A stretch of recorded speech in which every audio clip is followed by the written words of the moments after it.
Ladies, the show starts in 10, 9, 8, 7, 6, 5, 4, 3, 2, 1, go.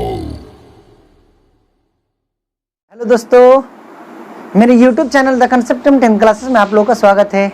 रोज की तरह मैं आप लोगों के सामने हाजिर हूँ लेक्चर नंबर 6 लेकर के। नंबर सिस्टम आप हमारे साथ जान रहे हैं, हमारे साथ सीख रहे हैं। इससे ठीक पहले वीडियो में मैंने आप लोगों के सामने कुछ बातें रखा था और कुछ होमवर्क भी मैंने आप लोगों को बनाने के दिया था। आप लोग बना करके आए हैं तो हमारे साथ आप लोग तुरंत मिला लेंगे। तो बिल्कुल तैयार हो जाएंगे कॉपी कलम लेकर के और हमारे साथ अंत तक बने रहेंगे। तो देखते हैं पहला सवाल क्या है। पहला सवाल SW का पहले देख लेते हैं। सवाल आप बिल्कुल देख पा रहे हैं। सवाल आपका यहाँ नज़र में आ रहा है कि सवाल नंबर 1 बहुत आसान सा उसका सॉल्यूशन होगा। एकदम आराम से देखने का आप प्रयास करेंगे, तुरंत देखेंगे। सवाल नंबर 1 में कह क्या रहा है? सवाल नंबर 1 में कह रहा है कि 0.101 और 0 लास्ट में 0.1 पर क्या है? रैकरिंग है, उस पर बार है। उसको आप लोग आराम से सॉल्व कर सकते हैं। चलते हैं, देखते हैं क्या होता है। क्वेश्चन है, सॉल्यूशन में आते हैं तो पहले क्वेश्चन देखें क्या है। 0.101 लास्ट में दोनों पर है रैकरिंग। मैंने आपको क्या कहा था कि जो दशमलव से पहले है उसको सबसे पहले पूर्णांक में लिख लेना है, तो पूर्णांक में लिख लिए। उसके दशमलव के बाद जो है उसको क्या करना है? अंश में लिख लेना है। तो दशमलव के बाद है 101, तो 101 को आप लोग क्या करेंगे? अंक में लिख लेंगे। उसके बाद क्या था कि जिस पर रेकरिंग ना हो अंश में से उसे घटा लीजिए। तो देखिए ये कैसा, एक पर रेकरिंग नहीं है तो एक को हम लोग अंश में से घटा लिए। अंश का काम खत्म। अब आते हैं हर पर आते हैं। हर में बोले थे कि जैगो संख्या पर रेकरिंग होता है उतना नीचे क्या लाना पड़ता है? 9 लाना पड़ता है। तो दोगो संख्या पर रेकरिंग, तो दोगो आ जाएगा 9। उसके बाद बोले थे लास्ट पॉइंट, चौथा पॉइंट का लास्ट बात था कि जितने अंक पर रेकरिंग ना हो, तो एक अंक दशमलव के बाद, तो एक अंक पर रेकरिंग नहीं है, एक पर, इसलिए एक आ जाएगा 0। और फिर मैंने आपको कहा था कि पूर्णांक में 0 लिख के फायदा नहीं है, तो आप डायरेक्ट कह सकते हैं 101 में 1 घटा तो आपका पूरा हो गया 100, और नीचे आप देख रहे हैं लिखा हो 990। इसी को आंसर लिख सकते हैं। या फिर 2 से आप इसको काटेंगे तो आ जाएगा क्या चीज़? 2 पंचे 10, तो यहाँ हो जाएगा 50। ये कह जाएगा आपका 2 चौके 8, 2 नमे 18, 2 पंचे 10, कट करके आपका आ जाएगा 50/495। ये आपका क्या आ जाएगा?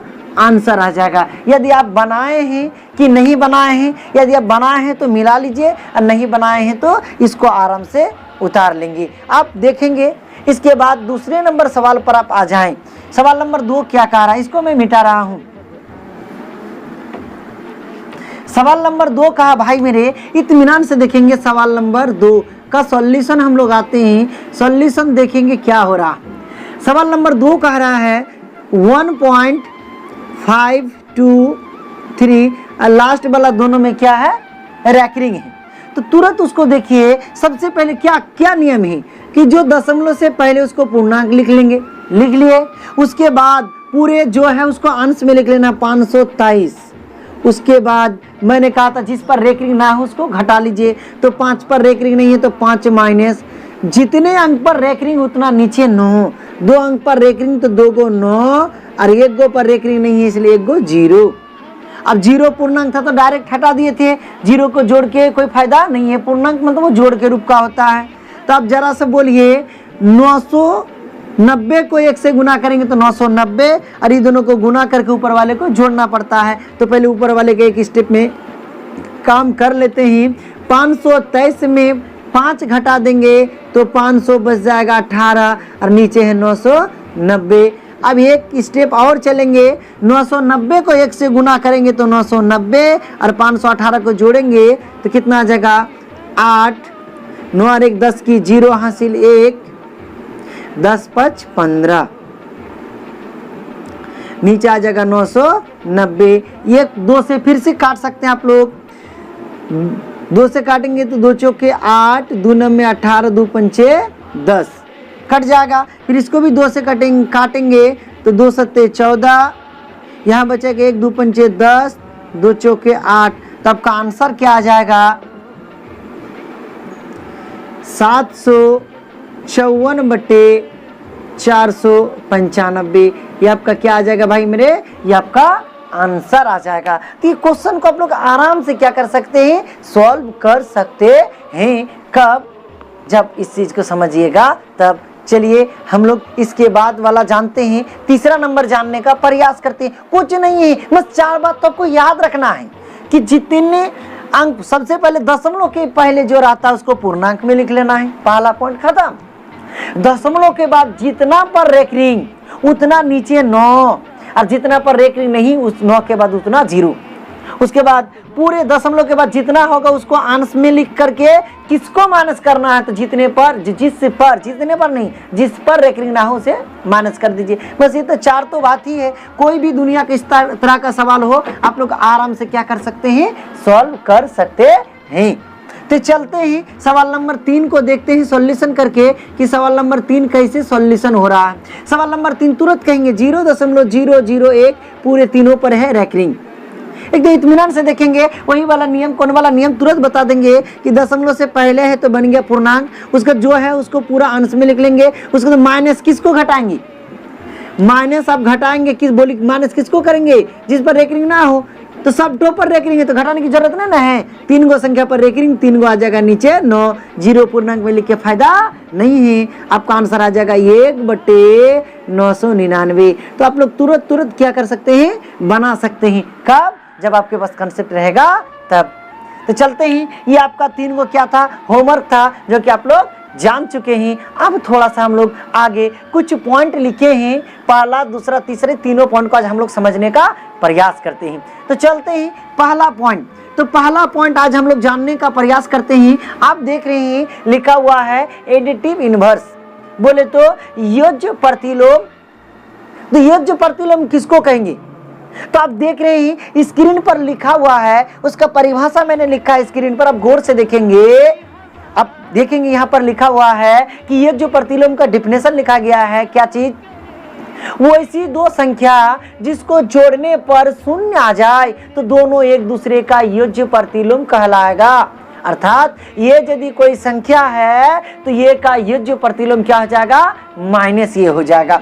डेफिनेशन देख रहे हैं यहाँ पर आप आराम से लिखा हुआ है, कोई भी दो संख्या है उसको जोड़ेंगे तो हमेशा क्या हो जाएगा, 0 हो जाएगा। तब वो दोनों संख्या को एक दूसरे का योज्य प्रतिलोम कहेंगे। जैसे योज्य प्रतिलोम का एग्जाम्पल के तौर पर आप देखेंगे तो आपको बहुत सारा आपको दिखाई पड़ेगा। भाई मेरे जरा सा कहिए, हम लिए 5 और 5 का लिए तो उसका योज्य प्रतिलोम हो जाएगा -5, दोनों को जोड़ के क्या आ जाएगा, 0 आ जाएगा। और बड़ी बात है क्या। उसी तरह से ये पहला एग्जाम्पल था। दूसरा एग्जाम्पल आप कहेंगे कि सर 7 लिए हैं, -7 लिए हैं, तो -7 में क्या जोड़िएगा जो 0 हो जाएगा, तो ऑब्वियसली +7 जोड़ना पड़ेगा। तो +7 जोड़ेंगे तो उसका जोड़ क्या हो जाएगा, 0 हो जाएगा। इसके मतलब -7 का योज्य प्रतिलोम 7 और 5 का हो जाएगा -5। उसी तरह से तीसरा एग्जाम्पल आप लोग को मैं कह रहा हूं, लिखा हुआ है 1/7, तो इसका योज्य प्रतिलोम क्या हो जाएगा, इसमें क्या जोड़िएगा,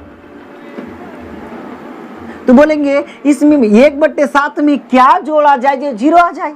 तो भाई मेरे -1/7 जोड़िएगा तो उसका मान क्या आ जाएगा, 0 आ जाएगा। क्योंकि देखिए प्लस गुना माइनस माइनस, जितना प्लस उतना माइनस करेंगे तभी ना होगा क्या चीज, 0। इसलिए सीधा सीधा कह सकते हैं ये और माइनस ये एक दूसरे का योज्य प्रतिलोम होता है।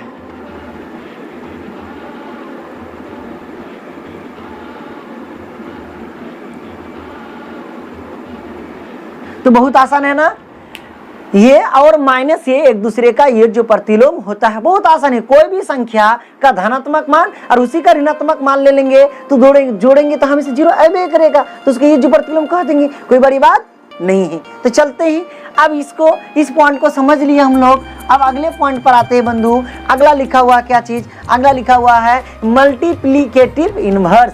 उसको हम लोग समझने का प्रयास करते हैं कि मल्टीप्लिकेटिव इनवर्स किसे कहते हैं। बहुत ही आसान है। मल्टीप्लिकेटिव इनवर्स कुछ नहीं है, जिस तरह से हम लोग ये जो प्रतिलोम जाने ना कि ये और माइनस है, 5 - 5 6 - 6 -15 15 1/2 -1/2।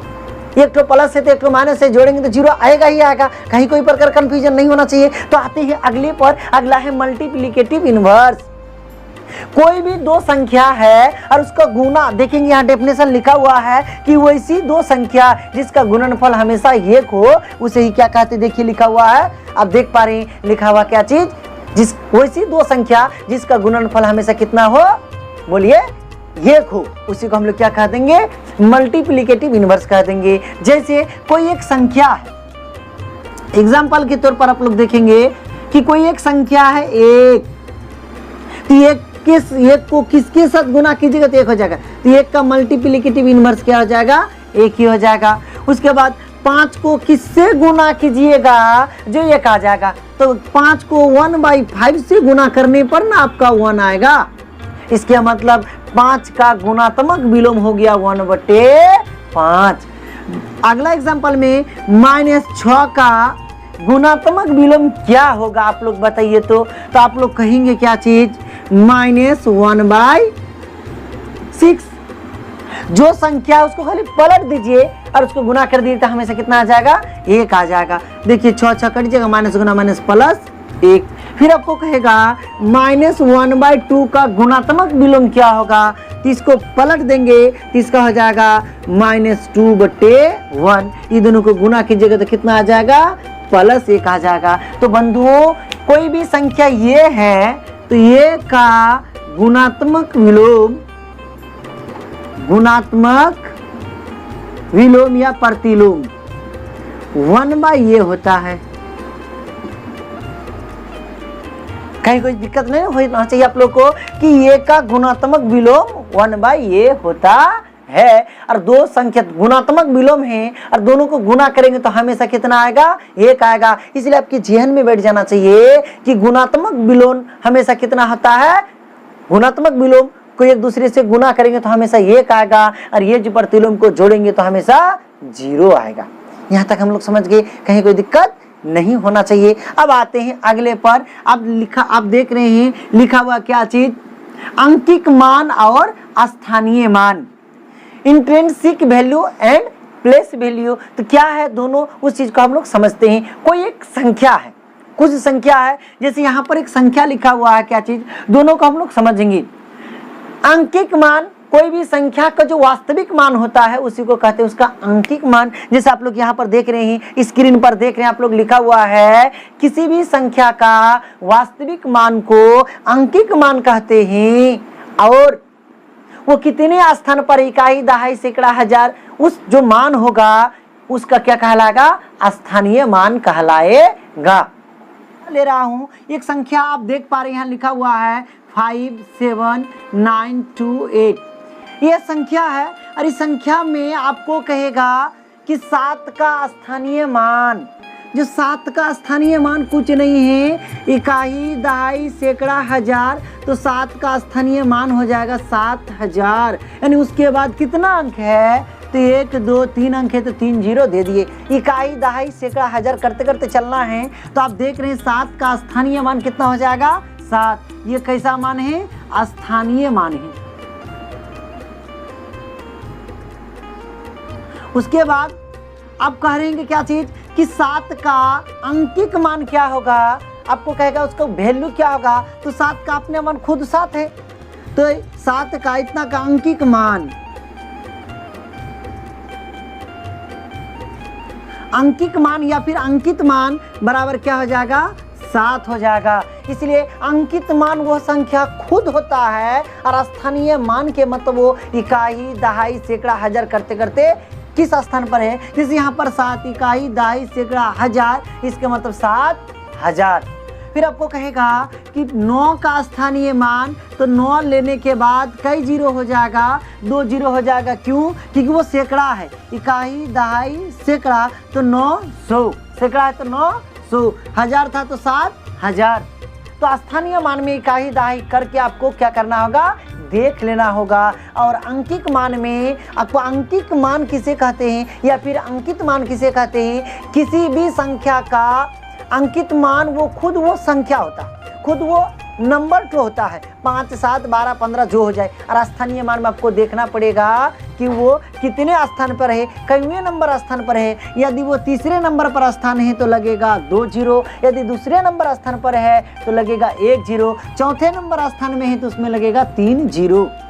तो इतना आप लोग जान गए क्या चीज़, स्थानीय मान और अंकित मान। तो स्थानीय मान बहुत ही आसान सा है, फिर से आप डेफिनेशन दे रहे हैं। स्थानीय मान का फिर से देख रहे हैं, किसी भी संख्या का स्थानीय मान उस संख्या के दाईं ओर जितना अंक होता है उतना जीरो बैठा देने से वो क्या कहलाता है, स्थानीय मान कहलाता है। और अंकित मान देख रहे हैं, लिखा हुआ अंकित मान क्या चीज, किसी भी संख्या का अंकित मान वो संख्या खुद होता है। आज यही तक। यदि आप हमारे चैनल में पहली बार जुड़े हैं तो मैं क्या बोलूं, आप यह वीडियो को ज़्यादा से ज़्यादा शेयर करें और हमारे चैनल को अब तक यदि आप सब्सक्राइब नहीं किए हैं तो सब्सक्राइब जरूर कर ले। धन्यवाद।